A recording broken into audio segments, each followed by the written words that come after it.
9 counts of murder, 12 counts of fraud, 32 charges in total, and at the centre of it all, prosecutors allege a serving police constable from Limpopo, who they say used her own family, her sister, her daughter, her husband, 4 brothers, and a sangoma to run what investigators have called a murder for insurance syndicate worth more than 10 million rand.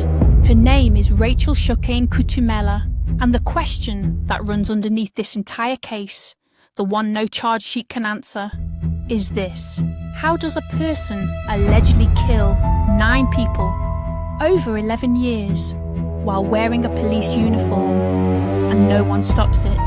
Before the arrest, before the charges, Rachel Kutumela lived the kind of life that drew no attention in her Limpopo community. She was a SAPS constable, a uniformed officer, a woman with a husband, a daughter, siblings, cousins, a sprawling extended family woven through the villages and small towns of the province. To neighbours, she was police. To relatives, she was kin. To the insurance companies that prosecutors say she dealt with again and again and again, she was simply a policyholder, a beneficiary, a grieving family member filing a claim. According to court documents, between 2013 and 2024, at least 9, possibly 10, people were murdered in what the state alleges was a coordinated scheme to collect on fraudulent life and funeral policies. The victims, prosecutors say, were vulnerable. People close enough to the family to be insured without raising suspicion. People whose deaths could be quietly claimed. The charges do not paint these victims as strangers. They paint them, the state alleges, as people who trusted the very network now accused of killing them. The Hawks and SAPS investigators say the alleged scheme followed a pattern. First, a policy, life cover, funeral cover, sometimes multiple policies on the same person, taken out across different insurers. Prosecutors allege the policies were arranged using the personal details of victims who, in many cases, did not know they were insured at all. Second, a death.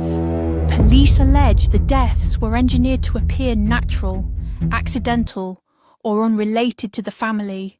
A sangoma, Benedicto Mataba, is among the co-accused, and according to the charge sheet, his alleged role formed part of how the syndicate operated. Third, a claim, a funeral, a payout, money moving into accounts that prosecutors allege were controlled or accessed by members of the Shokane and Kutumela family network. The state alleges the proceeds, more than 10 million rand over the years, were laundered through the family, with relatives playing distinct roles in what investigators have described as a syndicate operating under one roof.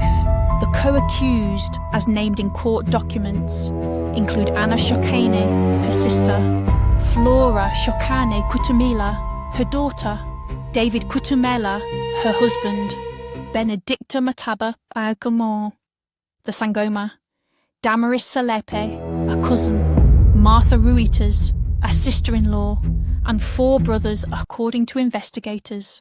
A family, prosecutors allege, turned into a business. And the business, the state says, was death. What broke the case open was not one tip-off. It was a pattern. Investigators say it was the repetition of claims linked to the same extended family. Multiple deaths, multiple policies, multiple payouts that eventually drew the attention of insurance fraud investigators and the Hawks. According to officials briefed on the matter, the anomaly was statistical before it was criminal. Too many deaths, too many policies, too much money, too often, around the same network of people. Once investigators began pulling threads, prosecutors say what emerged was a timeline stretching back more than a decade. Victims whose deaths had been recorded and closed. Policies that had paid out. Claims that had never been questioned. until they were all placed side by side. In 2024, the arrest came, and according to police, Rachel Kutumela was arrested while on duty, in uniform, at her workplace as a serving member of the South African Police Service. She has since been dismissed from SAPS.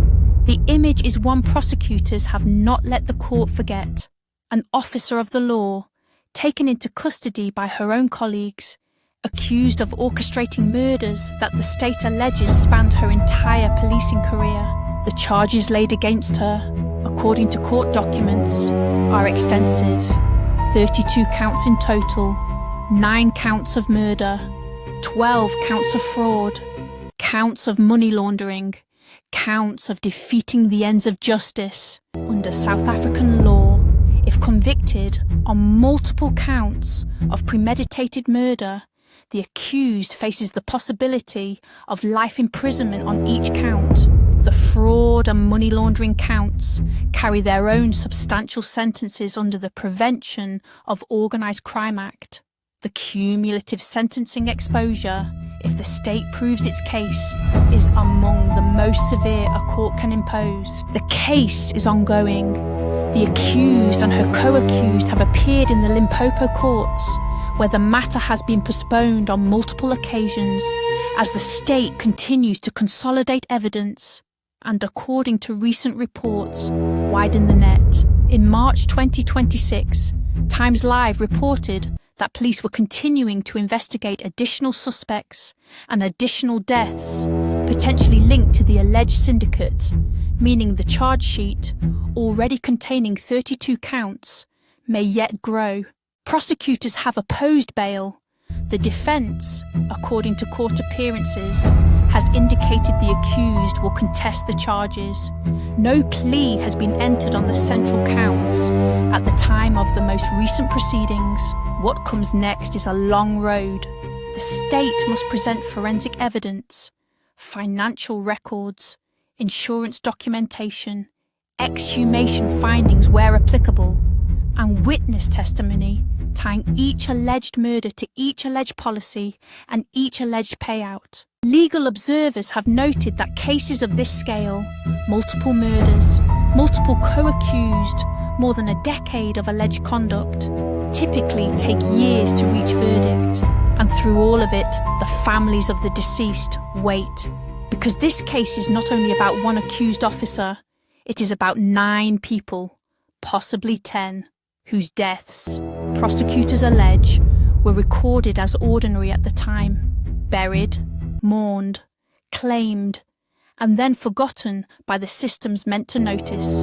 Which brings us back to the question, how does a person allegedly kill 9 people over 11 years while wearing a police uniform and no one stops it? Rachel Kutumela is presumed innocent. Her co-accused are presumed innocent. The charges, as serious as they are, remain allegations until tested in court. But 9 families have buried someone they trusted the system to protect, and the courts are only now beginning to ask why.